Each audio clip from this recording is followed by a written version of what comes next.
आजची गोष्ट आहे राम आणि कौसल्या माता. एकदा अयोध्येच्या राजवाड्यात प्रभू राम बागेत एकटे शांत बसले होते. कौशल्या माता त्यांच्याजवळ येऊन म्हणाल्या, रामा, काय झालं? तू इतका का विचारात आहेस? तेव्हा ते म्हणाले, माते, माझ्या मनात एक विचार येतो. आपण मोठ्यांचं नेहमी ऐकावं का? कधी कधी त्याग करावा लागतो, मनावर ओझं येतं. कौशल्या माता प्रेमाने त्याच्या डोक्यावरून हात फिरवत म्हणाल्या, बाळा, योग्य मार्ग सोपा नसतो, पण तोच तुझं जीवन तेजस्वी करतो. ज्येष्ठांचं, विशेषतः आई वडिलांचं ऐकणं हे कधीच कमजोरीचं लक्षण नसतं, ते विवेकाचं चिन्ह असतं.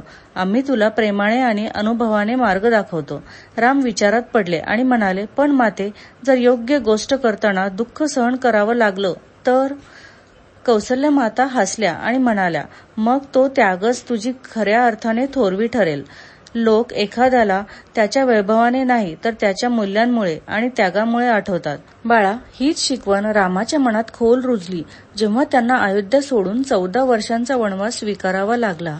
तेव्हा त्यांनी एकही तक्रार न करता मातेला वाकून नमस्कार केला आणि आईची शिकवण जपली. योग्य गोष्ट करण्यासाठी कधी त्याग करावा लागतो, पण तीच आपली खरी थोरवी बनते. बाळा, ही गोष्ट तुझ्या मनात खोलवर बिंबू दे.